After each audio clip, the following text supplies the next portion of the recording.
Hey there, ladies and gents. I've just got here a small example of the ideas I can come up with in a few days. There's another three over there, but they're well, pretty much known technologies. It was, or this one is anyway. It's just a gravity pulley generator system. That's it. So it's relatively simple. These other two are in development. So as shown in the previous video, I've got the steam distributor. Works like the car ignition system, but doesn't use electricity. It uses steam, in that it's got a spiral cylinder with slats cut in it, and these govern whether or not it exhausts or fills up with steam, allowing it to go into the piston, which means the piston only has one valve, or yes, you can put two valves to make it a double action piston, but it's all controlled by a single cylinder that turns with the engine. That's it.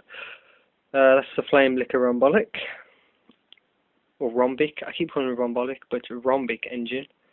So that's the Flame-Licker version, but I don't know how it works. That's a single pipe type of jet engine. Basically, yeah, as you can see, it's got a cone on the front. Goes through a single bearing. This is the ultra simplified version. Cone on the front, you blast heat, hot air, fire, or indeed maybe even water into it. And given that the pipe's bent at a 90-degree angle, to come round and then point down, you know, force going in the middle becomes force coming out the side, which pushes it in the opposite direction, making it a single pipe turbine. And that's simple. That's the workings for the heart valve steam engine adaptation for a 4-stroke, and again this can be adapted for a 4-stroke as well. What you need to do is not use the timings of the engine at all, so you don't even have to auto them, so you can use it for petrol. That's a ground racer, or ground flight racer, lightweight aircraft type vehicle in which you operate. This has all the thrust and direction controls. That's on a ball joint or a gimbal, and the weight of the ground craft is supported by the hovercraft base. Basically, it could be a hovercraft, or it could be a wheel set that's basically just there to support the weight, giving you the ability to fly across the ground at very, very, very low altitudes. For example, a racetrack. It kind of make Formula 1 more interesting, and given that this only supports your weight, you have no control. You have to fly in order to control it. So that's the idea on that. And that's just a mock-up. It doesn't have to look anything like that, of course. That's a very, very, very crude version of a flight control simulator with the ability to have G. So that type thing. So you do as a ground racer, you actually fly. You get spun around the centrifuge, and it turns in certain angles and tilts in certain ways that let you experience positive, negative, lateral, or thrust G. Basically going around in a circle. The cockpit is a virtual environment, giving you the ability to race, fly, or fight if you want. That's a flat Van de Graaff. Again, it's just a Van de Graaff base mounted sideways with a continuous belt that zigzags in and out, and the action of that zigzagging in and out is what transfers the electrons out to the top plate, which is the dome, that little curved bit. You'd have to have an insulator between each one, or between the dome and the Van de Graaff, given its proximity. But yeah, it transfers the electrons and gives you a flat Van de Graaff, making it immensely powerful, given that you can have 6, 12, 14, 32, depends on how big you want it, how many lumps, bumps you want in that to transfer the electrons, possible levitation ability. And this is the latest one. I've done this literally earlier today. It's around augmented reality. It's boots basically, with bearings in the bottom and a sensor that reads when you walk or move, the balls will roll backwards, given that you held it in a harness. Again, this isn't to scale, really, obviously the guy's deformed, but you walk around in this harness, which has the ability to rotate 360 degrees, holds you in place, but generally gives you a bit of leeway about moving. And as you walk, the balls roll backwards. It's kind of like a mouse in reverse. So when you walk forward, it rolls the balls backwards, like I've just said 3 times. And that acts as a game input, telling the game whether or not you are walking, hopping, jumping, skipping, does say running, but also with let's say fight games, you have knee pad attachments, one per knee. So when you kneel down, it gives you the kneeling position. When you sit on both knees, it puts your player into the prone position. So it's still a bit of effort to get back up, as would be in an actual prone position, I know.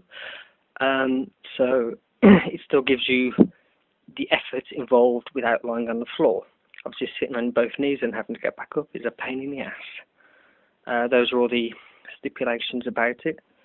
Head display, forget having a screen. Obviously you're going to be moving through a 360 degrees. So forget looking forward. Head display. Walk on the spot, you go around in circles basically, and you interact with the environment. Doesn't have to be a gun, of course. Again, I've seen a lot of these hand control things, even mind control, over the game, so that can be all integrated into a single little, relatively small unit that will be collapsible, so public and house friendly. So mass marketing ability for that. Obviously adaptable per game console. Another thing I wanted to bring up is the fact, it sort of struck me, is why do we use CDs for games? Why? What is the point in them? They get scratched, they get damaged there. But with the new PlayStation, that piece of plastic crap, it's noisy as hell, it spins and it vibrates. We should go back to cartridges, and indeed, today's modern technology is SSD, solid state drives. So the CD, the packaging can be a lot smaller, have a load more information on it, be accessed and modified faster. Also with in regards to all your major games companies out there, obviously PlayStation, Xbox, Wii and all that stuff, whatever. Well, if you have a cartridge, that cartridge is a specific shape, a key, i.e. you can't plug it into another game, you can't plug it into your computer, it can't be hacked, or it's going to be difficult to hack given the way that you can arrange it. You don't have to have 5-6 pins, whatever, sticking out a single slot. You could have it so that the piece itself has multiple slots about the place, maybe even some dummies, possibly, and it goes in, Bob's your uncle, even, stackable. Because again, with the old Sega, yeah, I know, classic, brilliant game, Segas, but they had Sonic with stackables, so you could actually combine them together. So do that with CDs, make stackable games that merge together, mix and match type thing. I don't know, call them the Chaos Range. But yeah, these are generally in past 2 days is the ideas that I've come up with and developed and I'm working on. There's just a list of things to do with current projects. So yeah, guess that's it. I've also got a few more stuff going on over here. Yesterday. That's a Rhombolic Connect engine, like a Stirling engine. Again, it my crudeness to actually make it work. But yeah, cell connects in it, so it's going to be a bit difficult to use. Put it down here on the floor, a bit more grip. But yeah, I've also made that, so I can understand how the Rhombolic system works. Okay, so that's just give you an idea of things that I come up with, ideas, and how fast and how varied they are. Excuse me, just had dinner. Just trying to climb back out. Well, thanks for watching. Keep coming up with ideas yourself, you never know. One of them might actually take flight and become something pretty cool. Right, take care, thanks for watching, and I'll see you later.